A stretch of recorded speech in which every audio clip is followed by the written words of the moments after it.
নদীর ভিতরে আমি বাঁচাতে পারি, এজন্য ইয়াকুবকে বাঁচিয়েছি, আরে ইউনুস আসলামকে বাঁচিয়েছি। সুবহানাল্লাহ বলেন। ছুরির ভিতরে আমি বাঁচাতে পারি, এজন্য ইসমাইলকে বাঁচিয়েছি। লেকিন এটা আমার আদত নয়, এটা আমার কুদরত। এটা আমার কুদরত, এটা আমার অভ্যাস নয়। অভ্যাস আরেকজনের জন্য দলিল হয় না, দলিল হয় কুদরত, দলিল হয় না। আল্লাহকে আমি পারি, আমি সব পারি, লেকিন আমি করতাম না এটা। নামাজ পড়বেন না, ও জান্নাতের উঁচু মাকাম দিয়ে দাও আল্লাহ। জিবরাইল দোয়া করতেছে, আল্লাহ জান্নাতের উঁচু মাকাম, উনি নামাজ পড়ে না, এক ওয়াক্ত নজরে দোয়া করতেছে, আল্লাহ জান্নাতের উঁচু মাকাম দিয়ে দাও। এখন তো দোয়ার সাগর চলে। আজকে দেখছি একজনের দোয়া করতেছে, দোয়ার অনুষ্ঠান, পিছনে ছবি লাগিয়ে রাখছে সুন্দর করে, কারণ ওই ছবিটা লাগানো ছাড়া তো কেউ আর তাকে চিনবে না। হাও কানা নাও, তাও আবার 20 বছরের ছবি একটা কালেকশন করছে ওই জায়গার জন্য। এমন একটা ছবি কালেকশন করতে গেলেন কেন? যাকে আমরা ভালোবাসতাম, এই ছবিটা কালেকশন করতে গেলেন কেন? এখানে এই ছবিটা লাগালেন কেন? আফসোস, তামাশা করছি, রব্বে কারিমের সাথে তামাশা করছি। উনি ফজর পড়ে না, ওনার জন্য হুজুরে ওনারা জান্নাতে বোঝা দেয়, আল্লাহ ওনাকে জান্নাতুল ফিরদাউসের আলা মাকাম দিয়ে দিও। উনি ফজর পড়েন না, বলেন না? উনি গরু কিনেন নাই, উনি দুধ দুইতে গেছে। উনি আম গাছ লাগান নাই, উনি আম পাড়তে গেছে। উনি আখ লাগান নাই, এখন গেছে আখ কাটতে। বুঝে নাই কথা। উনি ছাদে উঠছে, আরেকজন বলতেছে কে লেগে ছাদে উঠছ? ড্রাগন পাড়তে উঠছি। ড্রাগন আসেনি গাছে? নাই। মনে কষ্ট পাচ্ছেন? যুবক, নিয়ত করো আজ থেকে ফজরের নামাজ পড়বই পড়বো। বলো ইনশাআল্লাহ, বলো ইনশাআল্লাহ।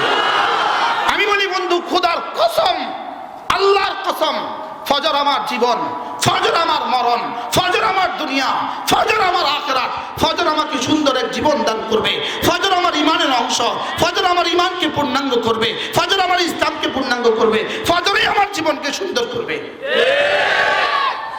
বলো ফজর, বলো ফজর, ফজর। আমি জওয়ানদেরকে বলছি, জওয়ানদেরকে, মসজিদে গেলে ফজরে জওয়ান দেখা যায় না? বুড়ো জওয়ানরা কোথায়? হ্যাঁ, সারা পৃথিবী থেকে বয়ান শুনে, ইউরোপ, আমেরিকাতে, অস্ট্রেলিয়া, জাপানে আর চীনে বয়ান শুনে। আমি তাদেরকেও বলছি, যে ডিউটি তোমাকে ফজর পড়তে দেয় না, এই ডিউটি করা তোমার জন্য হারাম। যেই ছবি দেখা তোমাকে ফজর পড়তে দেয় না, এটা ডবল হারাম তোমার জন্য। যেই মোবাইল তোমাকে ফজর পড়তে দেয় না, এটা দেখা ডবল হারাম। এরকম যুবক আছে না নাই? আগামীকাল 6:30 যদি তোমার ইন্ডিয়া ফ্লাইট হয়, ঢাকা থেকে তোমার ফ্লাইট 6:30, তুমি ইন্ডিয়া যাবা, বলো তো কি তুমি ঘুম থেকে কখন উঠবা? এবার শুধু তুমি উঠবে না, তোমার মা উঠবে, তোমার বাবাও উঠবে, তোমার স্ত্রী, শ্বশুর, শাশুড়ি, বিবি, বাচ্চারা, ড্রাইভার, কাজের মেয়ে, কাজের বুয়া, দারোয়ান। কেন? সাহেব ইন্ডিয়া যাবে, যে দেশে সব ডাকাতরা আড্ডা। বাংলাদেশের সব ডাকাত গিয়ে ইন্ডিয়া উঠছে।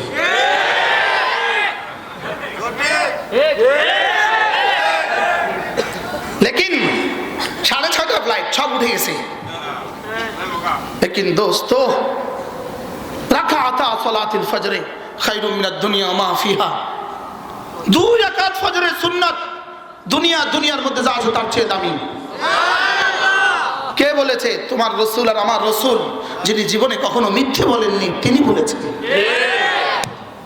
বাহ, কুরবান সাইয়্যিদুল আম্বিয়ার উপরে, উম্মতের উপরে কি পরিমাণ ভালোবেসে উম্মতের 2 রাকাতের এত পুরস্কার ঘোষণা দিয়েছেন। সুবহানাল্লাহ বলেন। এরপরে মান সাল্লা সালাতাল ফজর ফাহুয়া ফি জিম্মাতিল্লাহ, যে ফজর পড়লো সে আল্লাহর জিম্মাদারিতে ঢুকে গেল। ফজর পড়লো, আল্লাহর জিম্মাদারিতে ঢুকে গেল। যে রব্বে কারীমের জিম্মাদারিতে ঢুকে যায়, সে আবার জাহান্নামে যায় কেমনে? সুবহানাল্লাহ বলেন। জিম্মাদারিতে ঢুকে যায়। এই জন্য এক আশ্চর্য, আমি তাবুক শহরে অনেকবার বয়ানে গেছি। তাবুক শহরে, সৌদি আরবের মদিনা শরীফ থেকে প্রায় 1100 কিলোমিটার দূরে। অনেকে এখানে থাকতে পারেন, গেছেন। আমি ওখানে 4-5 বার গেছি। একবার যা 7-8 দিন ছিলাম, এরকম হয়েছে। এক মসজিদে এক হাদিস লেখা পাইছি, ওই দিন থেকে ফজর আমার দামাগে ঢুকছে। এই হাদিস লেখা পাইছি, মান সাল্লা সালাতাল ফজরে ফাহুয়া ফি জিম্মাতিল্লাহ। ফজর যে পড়লো আল্লাহর জিম্মাদারিতে ঢুকে গেল। আল্লাহ যদি আমার জিম্মাদার হয়, আমার রিজিকের জিম্মাদার আল্লাহ, আমার সুস্থতার জিম্মাদার আল্লাহ, আমার নিরাপত্তার জিম্মাদার আল্লাহ, করোনা থেকে বাঁচাবার জিম্মাদার আল্লাহ, আমাকে ডায়াবেটিস থেকে বাঁচাবার জিম্মাদার আল্লাহ, আমাকে ভূমিকম্প থেকে বাঁচাবার জিম্মাদার আল্লাহ। মান সাল্লা সালাতাল ফজর ফাহুয়া ফি জিম্মাতিল্লাহ। হাদিসের শেষ অংশ, আল্লাহর জিম্মাদারিতে যে আছে তাকে যদি কেউ আঘাত করে রব তার ঘাড় মটকিয়ে দেয়। গত 16 বছরে আমাদেরকে যারা আঘাত করেছে, আমরা তো ফজর পড়ি নাই বলে আমাদের এসকাল করলেন না। 16 বছরে আমরা তো ফজর পড়ি নাই। কয়দিন পড়ছি?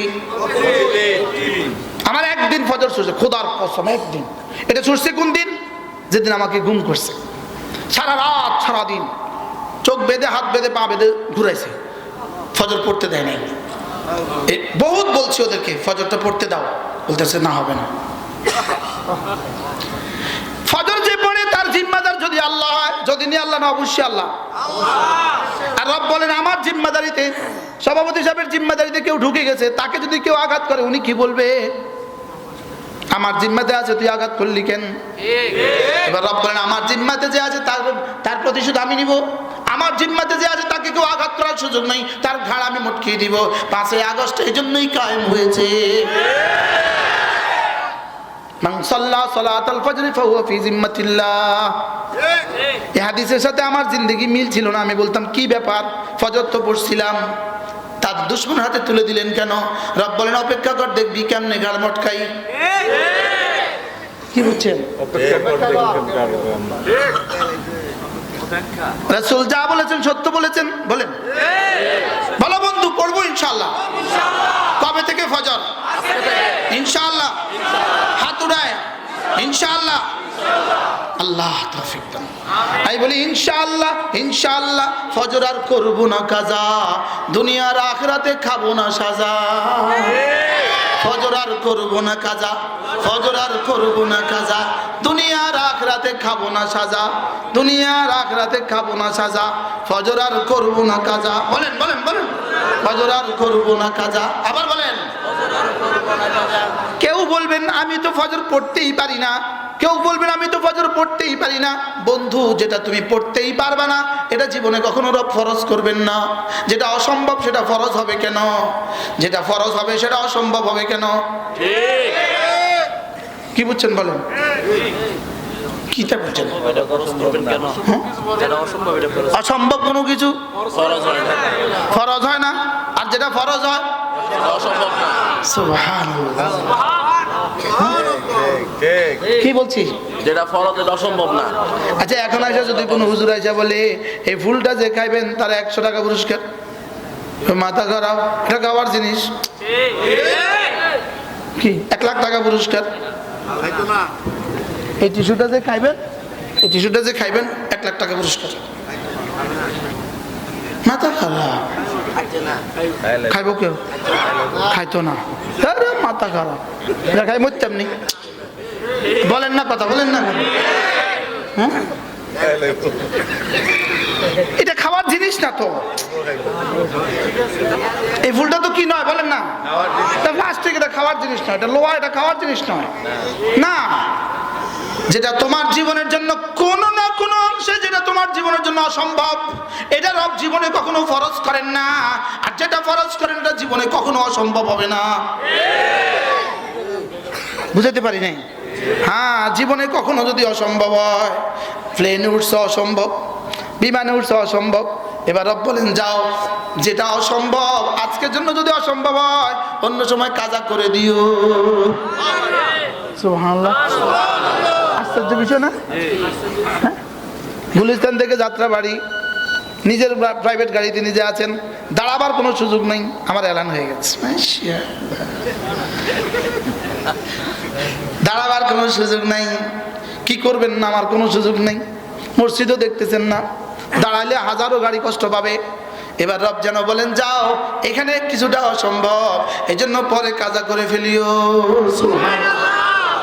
অপশন আছে না নাই? এখন আপনি কি অপশন বানাইলেন ফজরকে? হ্যাঁ কি? হ্যাঁ, মনে রাখো, ফজরেও ঘুমাবেন আর কবরেও ঘুমাবেন, দুই ঘুম একসাথে হবে না। কি বলছি? কি বলছি? ফজরেও ঘুমাবেন আবার কবরেও ঘুমাবেন, একসাথে দুটো হবে না। আল্লাহর নবী বলেন বাহ বাহ বাহ বাহ। রাসূল বলেন যে আশার ফজর মসজিদে যায় তাকে মুমিন বলে ফতোয়া দিয়ে দাও। বাহ বাহ। রাসূল বলেন যে আশার ফজরে মসজিদে যায় তাকে জান্নাতি বলে সিদ্ধান্ত শুনিয়ে দাও।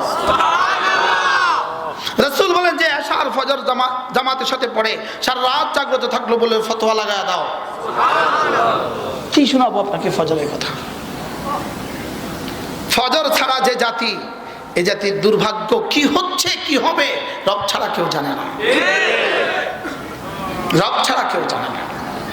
এই জন্য একটা প্রজন্ম তৈরি হও, সব যুবক তৈরি হও যে আমরা আমাদের জাতিকে, আমি আমার কওমকে, আমি আমার গ্রামকে ফজর পড়িয়ে ছাড়বো ইনশাআল্লাহ। ফজর ক্যাম্পেইন, একটা দল তৈরি হও। আমি একটা দল করছি, আমার দলের নাম ফজর প্রজন্ম। এর দলের সভাপতি আমি, সেক্রেটারি আমি, সদস্য হলো যে যে আমাকে ভালোবাসে সে। কি এরকম জানলে 2 বছর আগে নিবন্ধন করাই লইতাম, এখন কোনো দলের লগে জুড়ে যেতাম তো আমার নমিনেশন দিয়ে দিত। মানুষ নাই, 2 জন দল করছে, হেঁটে দিয়ে গঠন করছে, কিন্তু ভুয়া ভুয়া, বাস্তব না বাস্তব।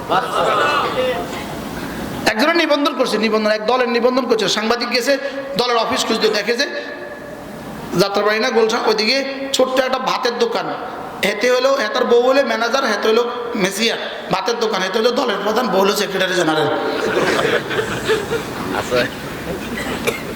দল বাংলাদেশের দল, বলেন না বাস্তব না বাস্তব? এই জন্য আমি বলি দলের চেয়ে দেশ বড়, দেশের চেয়ে ইসলাম বড়, ব্যক্তির চেয়ে দল বড়, দলের চেয়ে দেশ বড়, দেশের চেয়ে ইসলাম বড়। বলেন, ব্যক্তি চেয়ে দল বড়, দলের চেয়ে দেশ বড়, দেশের চেয়ে ইসলাম বড়। বলেন, দেশের চেয়ে কি বড়? না না, দেশের চেয়ে ইসলাম বড়। কারণ আমার কবরে আমি কোন দেশি এটা প্রশ্ন হবে না, আমার হাসরে আমি কোন দেশি এটা প্রশ্ন হবে না। তাহলে ব্যক্তির চেয়ে, দলের চেয়ে, দেশের চেয়ে আমি আমার ইসলাম নিয়ে বাঁচবো, ইসলাম নিয়ে মরবো।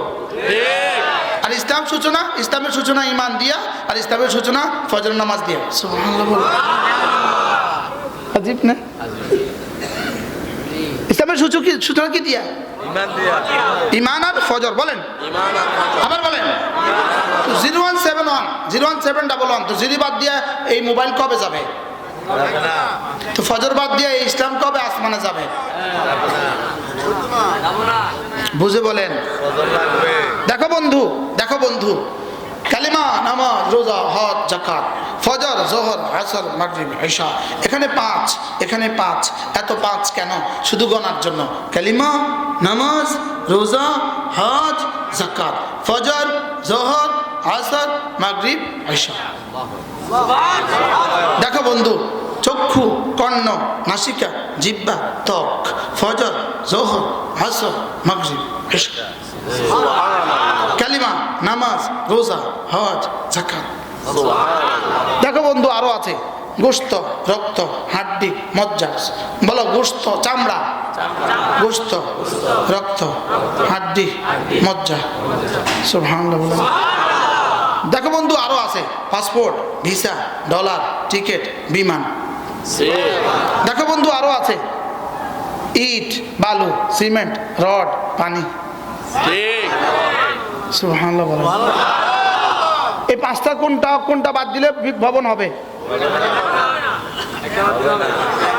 শুধু পানিটা নাই। কবে এই রড আর সিমেন্ট কবে বাড়ি বানিয়ে দিবে আপনাকে? অথচ আমাদের দেশে পানি বিলাস, বিনামূল্যে। মসজিদে করার সময় পানি দিছে কত টাকা দিয়া? বিনামূল্যে। কিন্তু এটা ছাড়া এক ট্রাক বালি 2000 টাকা, শুধু 2000 টাকা দিয়ে এক ট্রাক বালি। লেকিন ওটা নাই, সিমেন্টের কেবল আমি পারতাম না। বলেন না বাস্তব না বাস্তব? পাসপোর্টও আছে, ভিসাও আছে, শুধু টিকিটটা নাই। পাসপোর্টও আছে, ভিসা আছে, টিকিটও আছে, শুধু ডলার নাই। সব আছে, শুধু বিমান নাই। হ্যাঁ, যেতে পারবে? সব তো বুঝছে দেখি মাশাআল্লাহ।